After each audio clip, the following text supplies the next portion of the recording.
once again, good evening. Еще раз добрый вечер всем.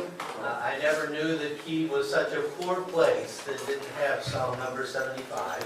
Я никогда не знал, что Киев настолько бедный город, что у них даже не было песенников, таких песенников, и песни 75. And so they are without joy as we have it here in Mariuполь. Ну, видите, они лишились той радости, которую мы здесь имеем. But when they are praising our brother Sergei and fighting over him, I remind them that he came from Mariuполь. Да, но когда они вот восхваляют брата Сергея, говорят, какой он хороший певец, я им напоминаю, что он там из Мариуполя приехал. Also, before we get into our lesson this evening, I want to acknowledge before you Также, перед тем, как мы начнем сегодняшний урок, я хотел бы вам еще кое-что сказать. Our brother Ivan Skipin. Еще о нашем брате Иване Скипине. We could not have had these lessons without his participation. У нас бы не было этих уроков без его участия. And every evening he has come and he has helped all of us understand the book of Isaiah. И он также приходит, да, каждый вечер, он помогает нам понять книгу Исаии. So great is his commitment to you hearing about the book of Isaiah. И так как великие заповеди, да, то, что нам хочет сказать Иисус через книгу Исаии. That he even put off having some dental work done so that he would be able to use his mouth for your benefit. Также я отложил свою встречу с дантистом, мне там надо зуб вырывать, вот, чтобы мы могли также изучать, еще продолжать изучать Исаию. So I hope that you will honor him and thank him for his service to you. В общем, в этом, да, как бы тоже мое служение заключается. So I appreciate what he has done for us. Я также ценю, что он делает для нас. This evening we return to our theme of looking into the book of Isaiah. Сегодня вечером мы вновь возвращаемся к нашей теме в книге, исследуя книгу Исаия. And before we get into any of the specific lesson, if you are taking notes, и перед тем, как мы перейдем сейчас к конкретному изучению, если вы делаете какие-то заметки, записи, there are some texts that I want to share with you in advance that you can write down. Я хочу с вами кое-чем поделиться, что вы можете записать. First of all, Isaiah chapter 42. Первое, это Исаия 42 глава. Verses 1 through 7. С 1 по 7 стихи. 42 глава, с 1 по 7 стихи. Secondly, второй отрывок. Isaiah chapter 49. Исаия 49 глава. Verses 3 through 7. С 3 по 7. Исаия 49 глава, с 3 по 7. Chapter 50. И глава 50. Verses 4 through 10. С 4 по 10 стихи. Глава 50, с 4 по 10 стихи. And then chapter 52, verse 13. И 52 глава, стих 13. Through chapter 53, verse 12. То есть с 52 главы 13 стиха по 53 главу до конца главы. То есть 52 главы с 13 стиха и полностью 53 главы, конечный стих до 12. And another text that I think is useful is found in the book of Philippians. И еще один текст, который также к этому будет относиться, будет полезен, он находится в Филипийцам, chapter 2, 2 глава, verses 5 through 11. с 5 по 11. Филипийцам, 2 глава, с 5 по 11 стихи. I will refer to these at different points in our lesson tonight. Мы сегодня будем обращаться к некоторым местам в этом занятии сегодня вечером. But I wanted to give particularly the Isaiah text to you as a grouping. Но я хочу вот так вот, чтобы вы знали, как вот сформирован вот этими отрывками вот текст, по которому будем идти. And I'll describe their connection in just a few moments. И потом связь между этими отрывками мы сегодня немного позже рассмотрим. But our particular text for tonight is in chapter 53. Но именно тот текст, который мы полностью будем сегодня разбирать, он находится в Исаии 53 главе. Verses 3 through 12. С 3 по 12. And I'd like for us to read those at this time. Давайте сейчас прочтем Исаия 53 глава с 3 по 12. «Он был презрен и умолен пред людьми, муж скорбей и изведавший болезней, и мы отвращали от него лицо свое. Он был презираем, и мы ни во что вставили его. Но он взял на себя наши немощи и понес наши болезни. А мы думали, что он был поражаем, наказуем и уничижен Богом. Но он изъязвлен был за грехи наши, и мучим за беззакония наши. Наказание мира нашего было на нем, и ранами его мы исцелились.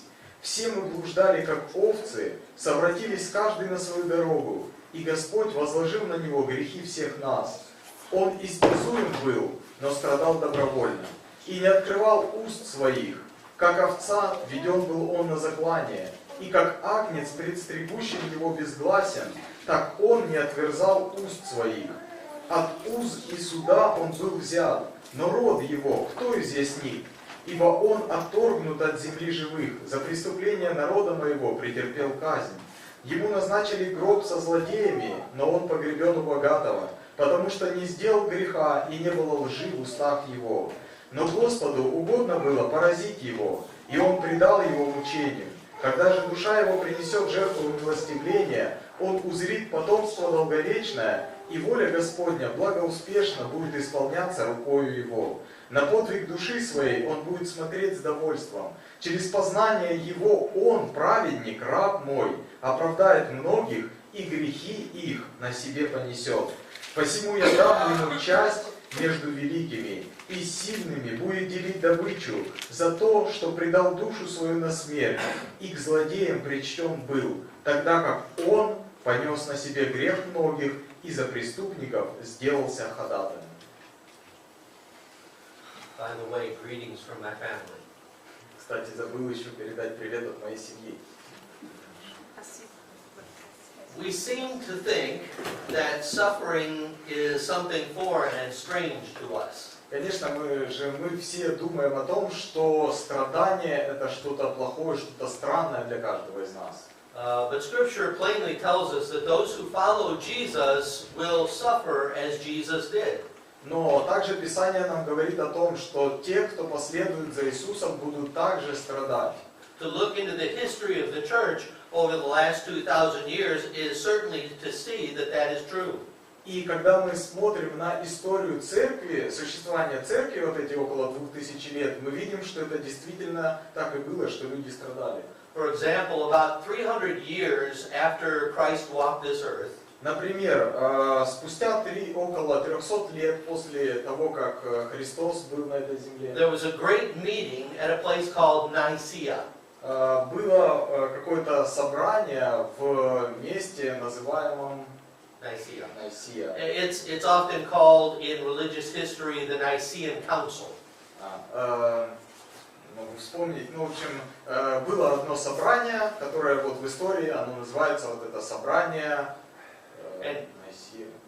And there were 318 delegates to this meeting. И вот на это собрание было отправлено 318 людей, делегатов. And they were there to discuss various things concerning the faith. И они, эти люди верующие, то есть были христиане, их отправили туда, чтобы они обсуждали вот какие-то насущные вопросы касательно веры. And out of all of those 318 delegates, only 12 of them had not suffered for Christ. И вот из тех 318 человек только 12 не пострадали физически за Христа.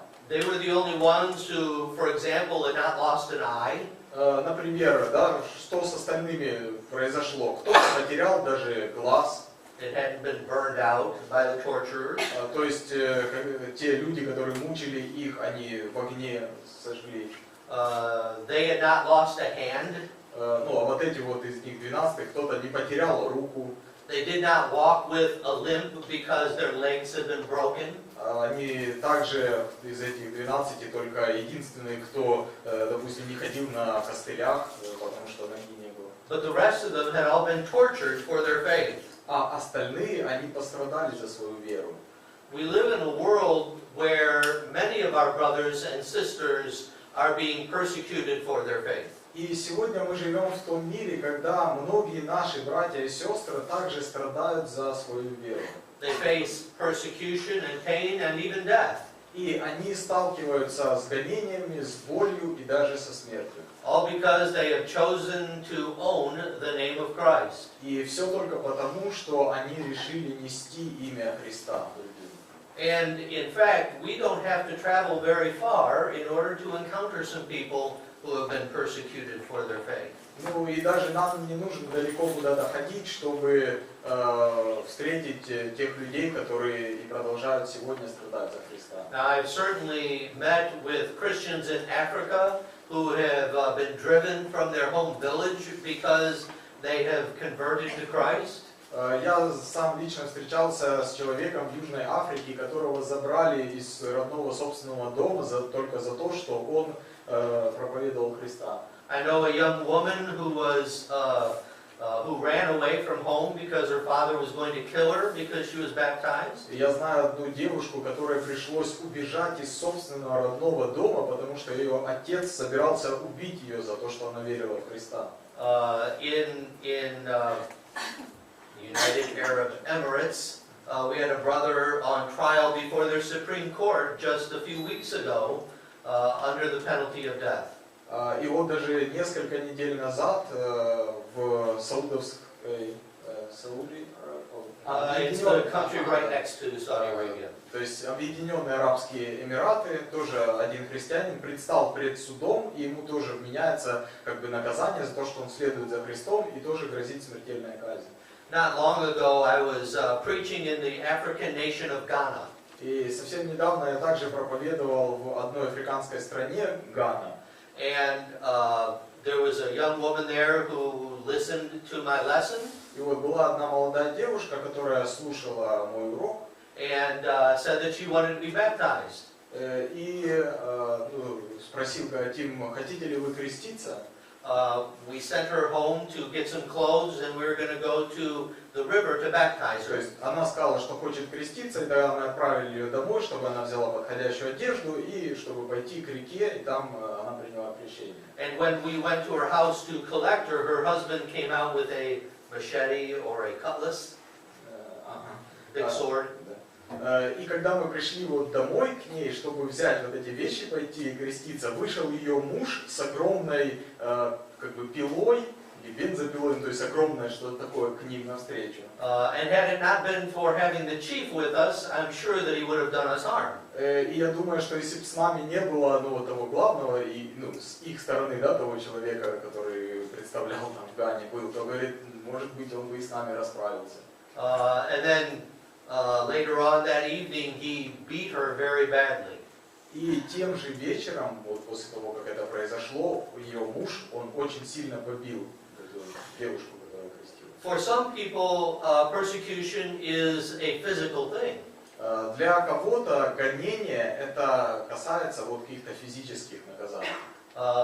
For others, it is a psychological, emotional thing. Для других преследование это означает в психологическом, каком-то эмоциональном плане. As people treat, through their words and through their attitudes, Christians with contempt.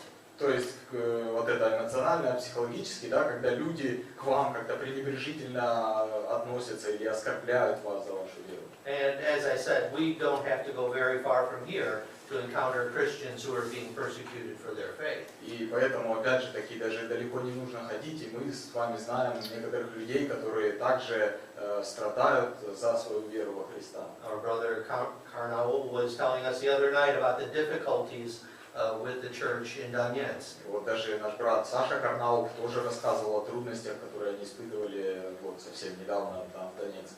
The book of Isaiah presents a very clear picture of the Messiah.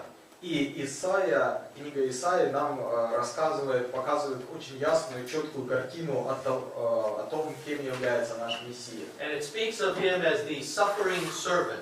И она говорит, эта книга говорит о нем как о страдающем слуге. As you read through the book of Isaiah, you will encounter 4 passages which are called the servant songs. И когда мы читаем всю полностью книгу Исаии, мы как минимум 4 раза здесь увидим как бы песни, ну или как поэмы, да, то есть эти слова, стихи слуге.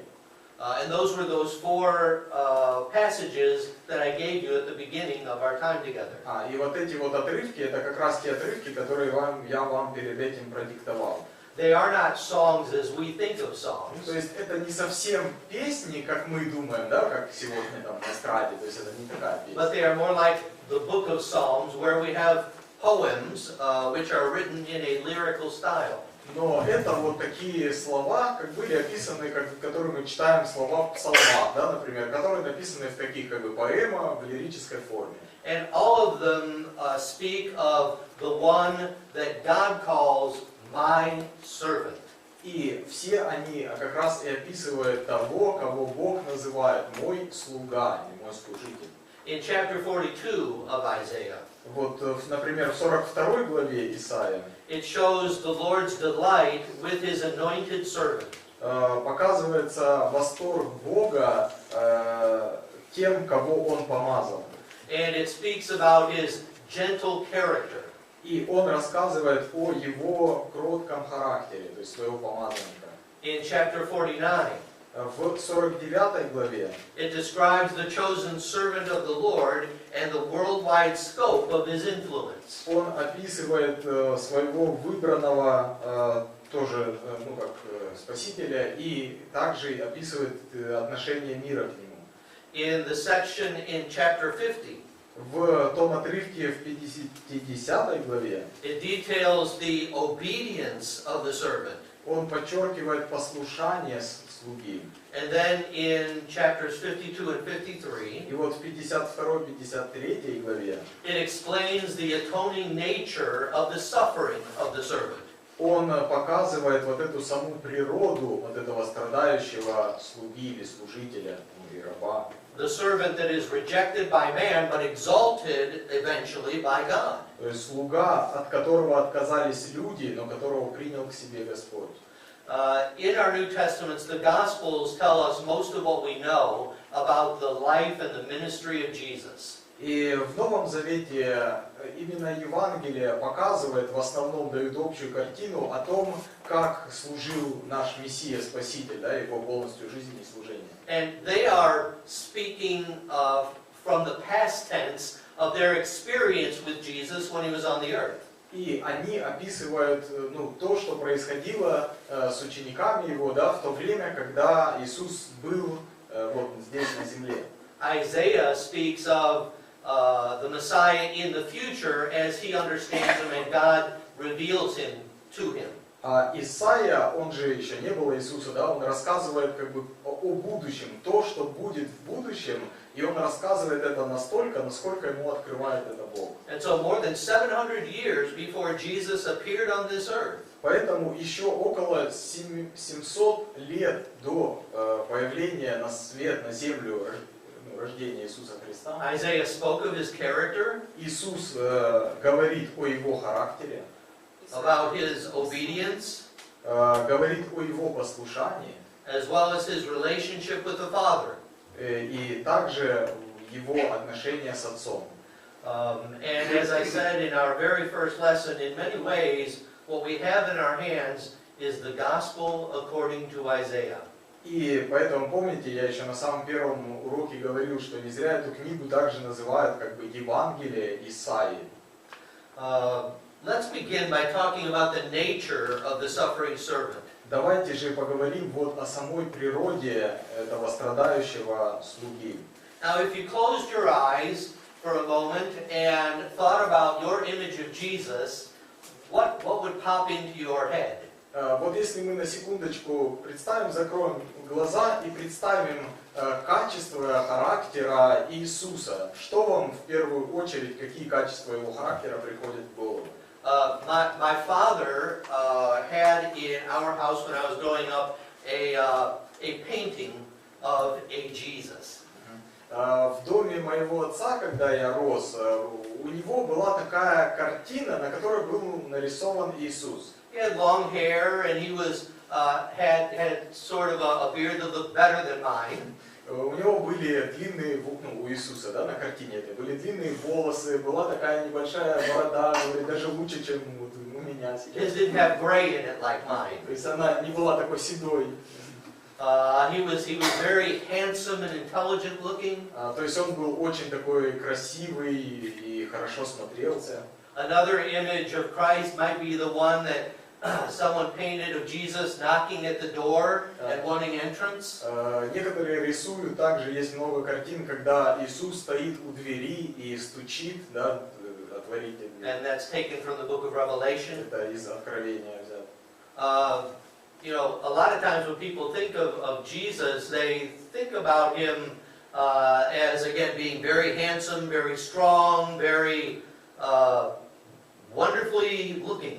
И когда люди задумываются, да, как бы первая мысль, вот кто, как выглядел Иисус, и они всегда его представляют таким красивым очень человеком, сильным, да, ну, как физически даже, и очень таким замечательным, чудесным. Because if he looked like that, then people would desire him. То есть, потому что если он так выглядел, тогда и люди бы захотели к нему приходить, обращаться. Isaiah chapter 53 verse 2 tells us, Исаия 53 глава во 2 стихе написано: He grew up before him like a tender shoot and like a root out of dry ground.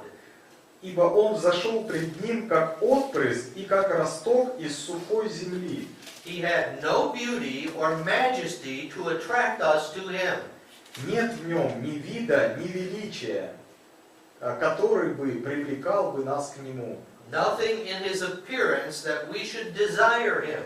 И вот тут, то есть не было в нем вида, который бы привлекал бы нас к нему. Man tends to put a lot of stock in physical appearance. И, конечно же, люди очень большое внимание уделяют вообще физической внешности других. But when God put on flesh and came to the earth as a man, но Бог спустился здесь, на землю, это во плоти. He did not choose to come as one of the beautiful people. И Он не выбрал, чтобы поселить, да, своего сына в такую замечательно привлекательного, красивого по внешности человека. Jesus was evidently an ordinary, average-looking person. То есть можно сказать, что Иисус по своему внешнему виду был обычный среднестатистический человек. And yet, all throughout the Gospels, you find people being drawn to him. И все равно мы видим, когда читаем Писание, что люди все равно приходили к нему. And so, his magnetism didn't come from physical appearance. Поэтому его вот этот магнетизм, да, что он притягивал как бы себе людей, он не происходил от его физической привлекательности. But rather from his character and his openness. Но причина была в том, что люди приходили к нему, это в его духовной сущности природы. We can also find in what Isaiah writes some about the personality of Jesus. И также Исаия кое-что пишет о самой личности Иисуса. For example, in chapter 42, verses 1 through 3, например, в 42 главе с 1 по 3 стих it says this. Говорится вот что. Давайте прочтем 42 глава с 1 по 3. «Вот отрок мой, которого я держу за руку, избранный мой, которому благоволит душа моя. Положу дух мой на него и возвестит народам суд. Не возопьет и не возвысит голоса своего, и не даст услышать его на улицах. трости надломленной не переломит, и льна курящегося не угасит, будет производить суд по истине. In this description, can you feel the tender gentleness of the Messiah? В этом отрывке можете ли вы видеть вот эту нежность, как бы нежное качество, да, личность нашего Мессии? He will be able to bring justice to the nations without even raising his voice. Он будет производить суд по всей земле, даже не повышая голоса, не возвышая голоса своего. It's an amazing thing that the King of the universe would come so quietly. И это очень такая изумительная, удивительная вещь, что наш Спаситель придет так тихо. This description reminds me of the expression, that person wouldn't hurt a fly. И мне это напоминает описание вот такого человека, когда у нас говорят, этот человек и мухи не обидит. When he lived on the earth, he could be described as one who would not break off a tender reed. И мы видим, что когда он жил здесь на земле, да, он описывается как человек, который даже не надломит, не переломит надломленной трости. He would not snuff out a smoldering wick. И он даже льна курящегося не угасит. No wonder the crowds followed him. И нет ничего удивительного в том, что толпа следовала за ним. They were looking for someone who was approachable. Они стремились к тому, кто был доступен. Little children ran to be with him. Маленькие дети также бежали к нему, чтобы достичь его. The outcasts and the lame and the sick all went to him. То есть все больные и которые прокаженные и больные люди, все также стремились к нему. And when they came to him, he ministered to them. И когда они приходили к нему, он служил им. This kind of reminds me of the story of Elijah. Это мне напоминает историю Илии. When God brings him to the mountain. Когда Бог привел его на гору. And of course Elijah is tired of all of his work and he wants to die. И потому что Илья тогда он очень устал и уже что-либо вообще делать, он очень утомился. Because he has been persecuted and the queen has even said that he will die. Потому что его тогда преследовали, и даже царь сказал, что, вернее, царица, да, сказала, что она убьет его. So the Lord says, go and stand on the mountain in the side, and then I will come to you. И когда Господь сказал, ты стой вот там у горы, и я буду проходить мимо. And there's an earthquake, but the Lord is not in the earthquake. И будет землетрясение, но не в землетрясении Господь. There's a great wind, but the Lord is not in the wind. И будет большой ветер, но и там нет Господа. And then there's a still small voice, and that is where he finds the Lord. И там будет веяние тихого ветра, да, и вот в этом Господь. And this is the character of the servant of God. И вот это и есть характеристика, качества слуги Божьего. He is willing to do everything that he needs to do in a spirit of gentleness. Потому что он хочет делать все, что говорит ему Господь, вот это в духе кротости. These verses that we're looking through also tell us about his ministry. И также в этих стихах, которые мы читаем, они говорят о его служении. In chapter 42, verse 7, В 42 главе 7 стихе it says that the Messiah will come and open the eyes of the blind, написано, он придет, чтобы открыть глаза слепых, that he will free the captives from their prison, и чтобы узников вывести из заключения, and he will release from the dungeon those who sit in darkness. и сидящих во тьме из темницы. So, Isaiah predicts the miraculous ministry of Jesus. Мы видим, что Исаия предсказывает вот это чудесное, чудотворное дальнейшее служение нашего Мессии. But he also predicts the teaching ministry would be unlike any other.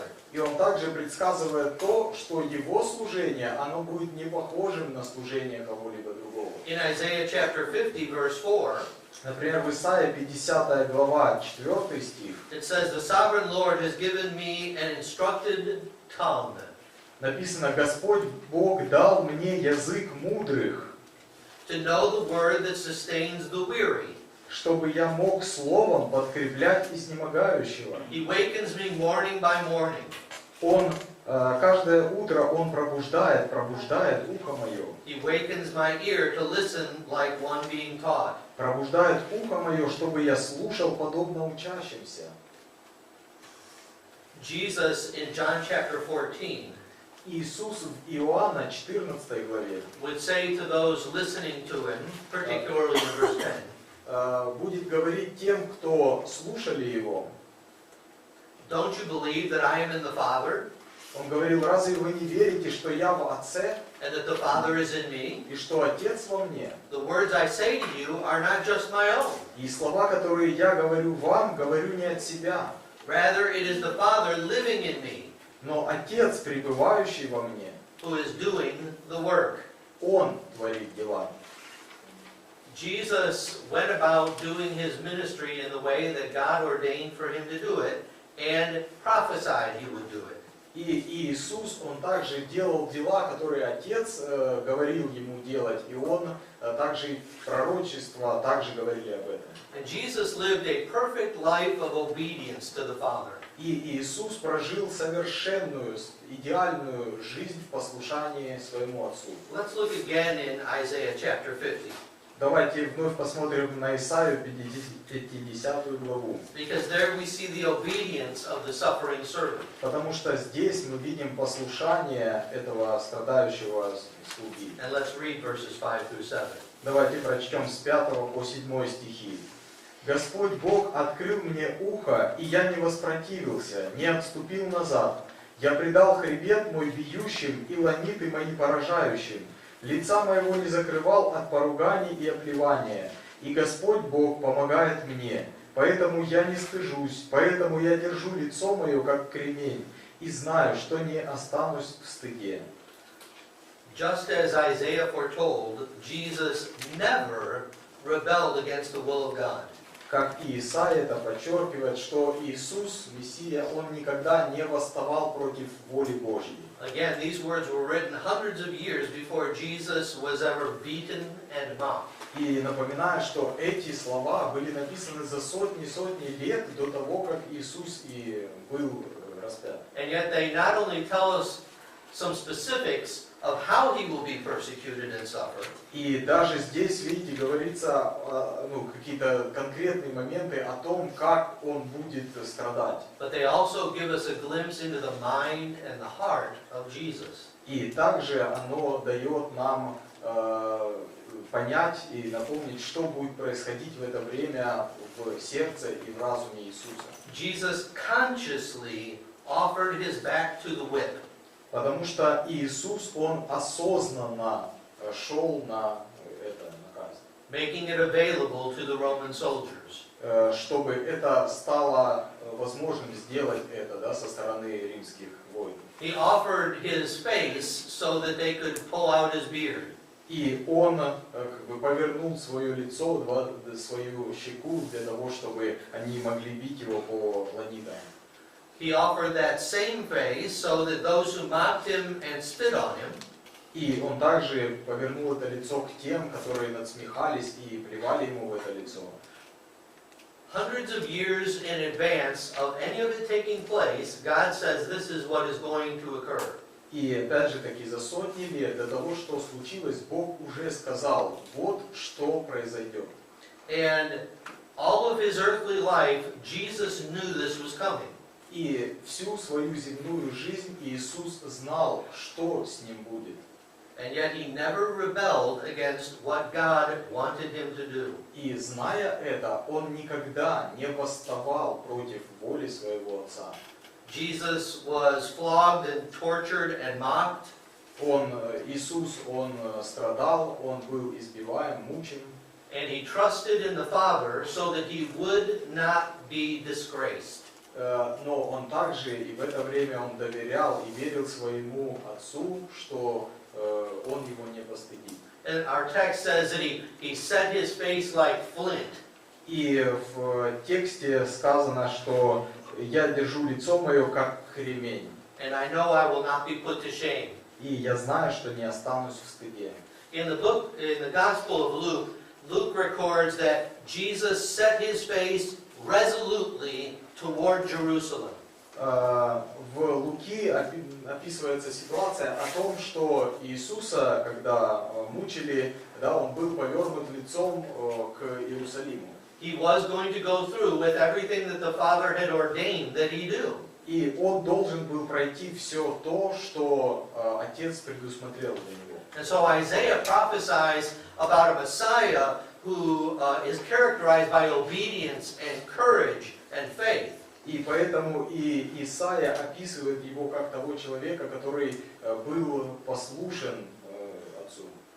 And we see his courage and his faith being demonstrated in what he went through. И вот эта его вера, доверие и смелость, она была продемонстрирована в том, что Иисус все перенес, что было для него уготовано. And we see the heart and the mind of the Messiah. И мы видим и сердце, и разум Мессии. In Isaiah chapter 53, В Исаии 53 главе it gives more details about the suffering and death of the coming Messiah. здесь также рассказывается еще более подробно о том, как был мучим Мессия. And more than that, it tells us why he suffered and died and why it was so necessary. И более того, здесь описывается то, почему он должен был пойти на это, почему все это произошло. In verse 5 it says, "But he was pierced for our transgressions." Потому что в 5 стихе написано: «Но он изъязвлен был за наши грехи, He was crushed for our iniquities. и он был мучим за беззаконие наше. The punishment that brought us peace was upon him, И наказание мира нашего было на нем, and by his wounds we are healed." и ранами его мы исцелились».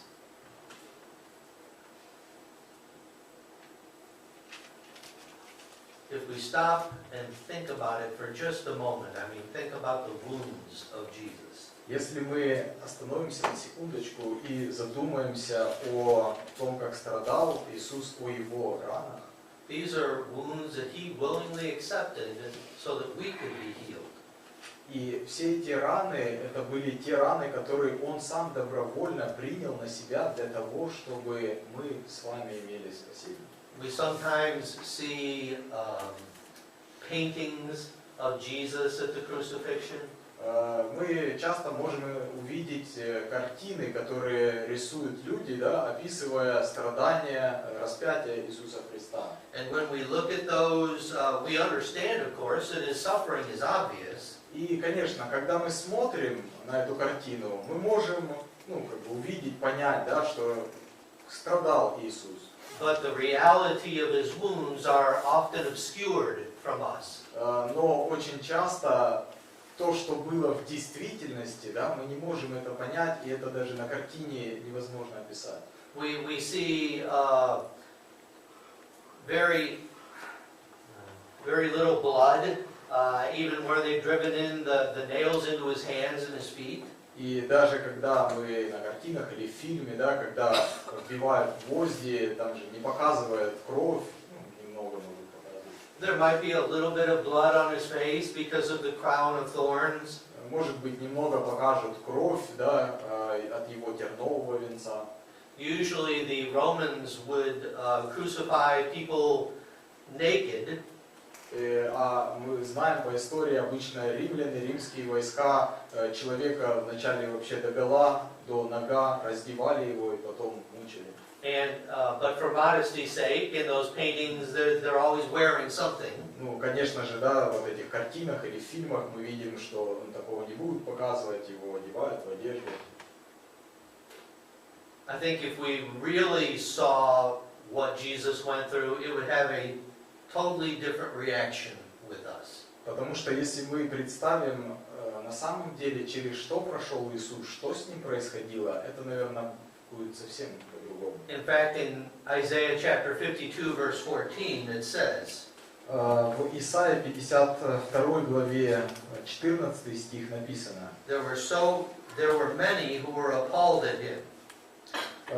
как многие изумлялись, смотря на тебя. His appearance was so disfigured beyond that of any man, and his form marred beyond human likeness. И столько было безображен паче всякого человека лик его, и вид его паче сынов человеческих. when the Romans hit him in the face and planted a crown of thorns on his head, those weren't playful slaps. Когда римляне били его по лицу, издевались над ним, это не было просто какая-то пощечина. They brutalized Jesus. Они полностью сделали то, после чего Иисус страдал и был обезображен его. Punching him in the face. То есть они били его, наказывали, били его по лицу. And you could certainly imagine him with his eyes puffed and perhaps even closed. И мы только можем догадываться или представить о том, что какие синяки там были, и, возможно, вообще он не мог даже глаз открыть. I think that we should realize that those who received the 39 lashes of the Romans usually did not survive the process. Знаете, мы даже можем представить тех, кто испытывали вот те 39 ударов, которые давали римские войска в качестве наказания, что многие люди после тех наказаний не выживали вообще в этом самом процессе. In a sense, it was like being skinned alive. Потому что и кожу с них сдирали, и все было. With bones and metal tied into the lashes, it was intended to inflict the greatest amount of pain and humiliation. И, конечно же, те виды наказания и те плети, в которых были вот эти металлические там и кости, вбивали в них, что это было ужасно больно. Ripping away the skin and parts of the muscles. Что это все сдирало и кожу, и участки тела, части мышц. No wonder Jesus did not have the strength to carry his own cross all the way to Golgotha. И очень даже для нас удивительно, как Иисус еще нес свой крест на пути к Голгофе. He had to have been a man of at least some strength to have endured all of that. Вернее, неудивительно, что он и не мог это нести, и другого человека взяли, чтобы он вынес это. Let alone to survive several hours upon the cross. Чтобы он еще и после этого еще и был живым, вися на кресте. He would have been severely dehydrated because of this experience. И он пережил все это, но все еще оставался живым. He would have been going into a state of shock over the loss of blood.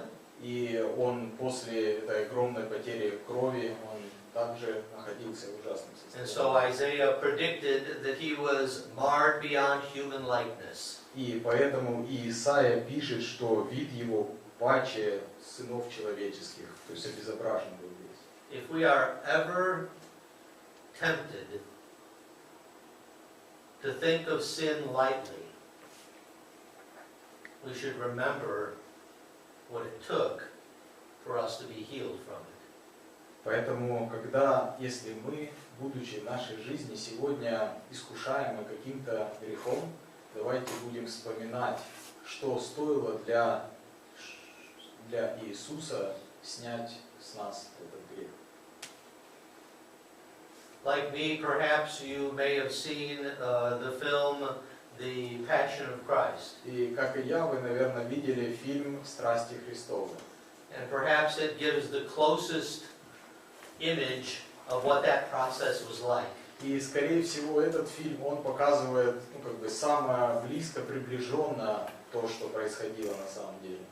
Jesus went through all of that without resistance. И Иисус прошел через все это, не отказавшись сознательно от этого. Because he wanted strictly to obey the Father's will. Почему? Потому что он хотел оставаться полностью в послушании своему Отцу.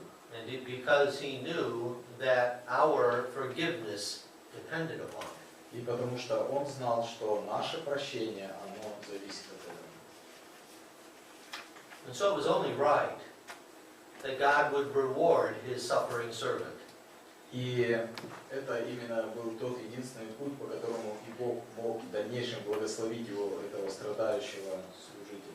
And so in verses 11 and 12 of chapter 53, Поэтому и в 11-12 стихах 53 главы it says that after the suffering of his soul, he will see the light of life and be satisfied. на подвиг души своей он будет смотреть с довольством. By his knowledge, my righteous servant will justify many, and he will bear their iniquities. И через познание его он, праведник, раб мой, оправдает многих, и грехи их на себе понесет. Therefore, I will give him a portion among the great, Поэтому я дам ему часть между великими, and he will divide the spoils with the strong, и с сильными будет делить добычу. because he poured out his life unto death, За то, что предал душу свою на смерть, and he was numbered with the transgressors, и к злодеям причтен был, for he bore the sin of many, тогда как он понес на себе грех многих, and made intercession for the transgressors. и за преступников сделался ходатаем. God had a reward in store for his suffering servant, У Бога есть награда для своего страдающего слуги, that he would see the light of life and be satisfied. чтобы он увидел, да, вот тут как смотрел на подвиг души с довольством. At one point, some of Jesus' disciples came to him and said, "We want to sit at your right hand and your left hand." И помните, подошли к Иисусу и сказали, что мы хотим, чтобы сидеть один по правую сторону, другой по левую сторону от тебя. And he asked the question, "Are you able to drink the cup which I am about to drink and be baptized with the baptism which I myself am about to be baptized?" И помните, Иисус тогда спросил их, можете ли вы тогда пить чашу, которую я пью, и креститься крещением, которым я крещусь? We know that Jesus was anxious about all of this. Мы знаем, что Иисус также, Он переживал, тревожился обо всем этом. And yet, he submitted himself to the will of God because there was no other way. И все-таки Он подчинился воле Божьей, потому что Он знал, что нет другого пути.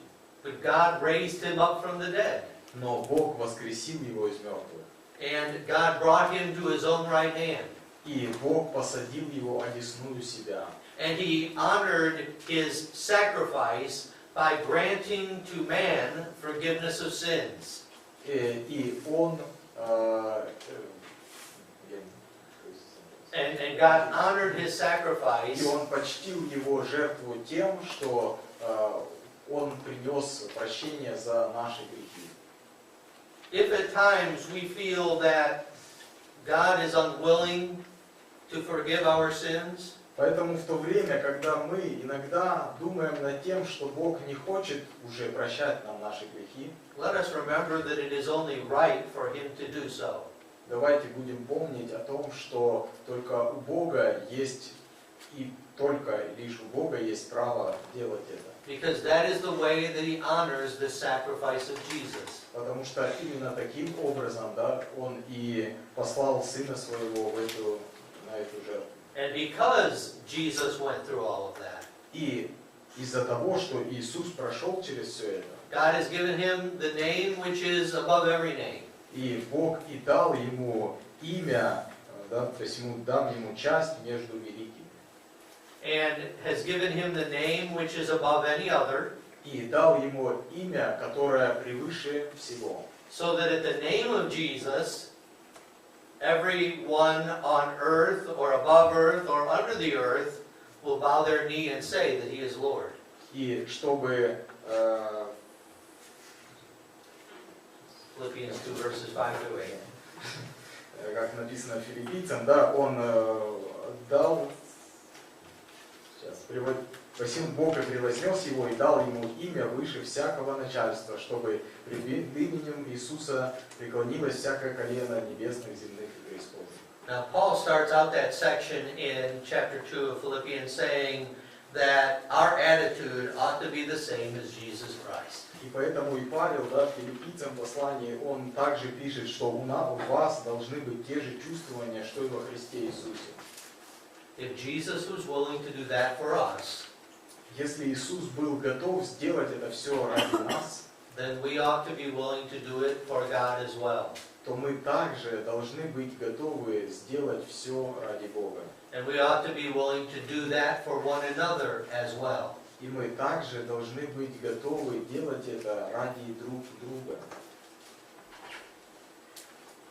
Now, all of us are not called upon to hang upon a cross. Конечно же, никто из нас не должен, и Бог не призывает нас, чтобы мы распинали себя на кресте. Not all of us, like most of the apostles, will die in persecution and torture.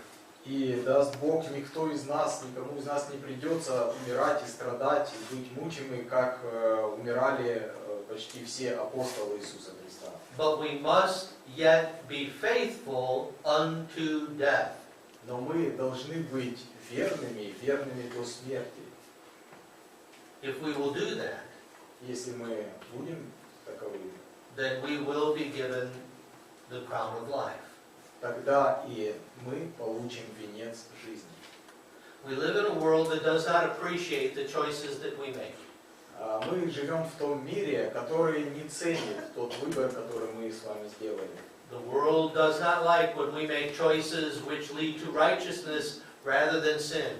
И мир не любит, когда мы делаем тот выбор идти по праведному пути, совершать какие-то праведные поступки, чем выбирать And грех. so it puts pressure upon us to blend in with the world rather than being like Jesus. Поэтому на нас оказывается давление, чтобы мы пошли вот вместе с этим миром, вместо того, чтобы следовать за Иисусом.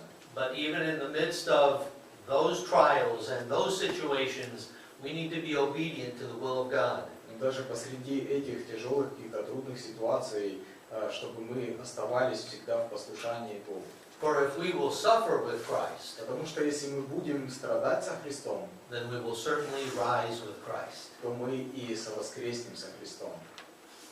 I hope that we will remember what Jesus has done for us, Я надеюсь, что мы будем всегда помнить о том, что Иисус сделал для нас. and that we will honor His death by living faithful lives. И что мы будем ценить Его смерть и почитать Его смерть, проживая нашу жизнь правильным образом. If we do as Jesus did, we will receive what Jesus received. Поэтому, если мы будем поступать, как поступал Иисус, мы и получим то, что в итоге получил Иисус. God will honor us, and He will give us an eternity with Him if we remain faithful. И тогда и Бог также будет почитать нас, и Он дарует нам вечную жизнь вместе с Ним. This is but a glimpse into the suffering servant of Isaiah. Вот это то, что как бы небольшим таким отрывком описывает здесь Исаия. But yet it is something that I think is powerful. Но я также думаю, что это очень такой могущественный, сильный отрывок. And I think that it is a text that we should return to often. И я думаю, это именно тот отрывок, тот текст, к которому мы должны возвращаться очень часто. So that we can be encouraged to remain faithful. Чтобы мы каждый раз воодушевлялись оставаться верными. And so that we understand what is being accomplished in the midst of suffering. И чтобы мы понимали, что нами может быть достигнуто среди всех этих трудностей. May God bless us as we seek to do this. Поэтому пусть Бог благословит нас в то время, как мы будем это делать. I'm going to ask for Sergey to come and lead us in one more song. Давайте еще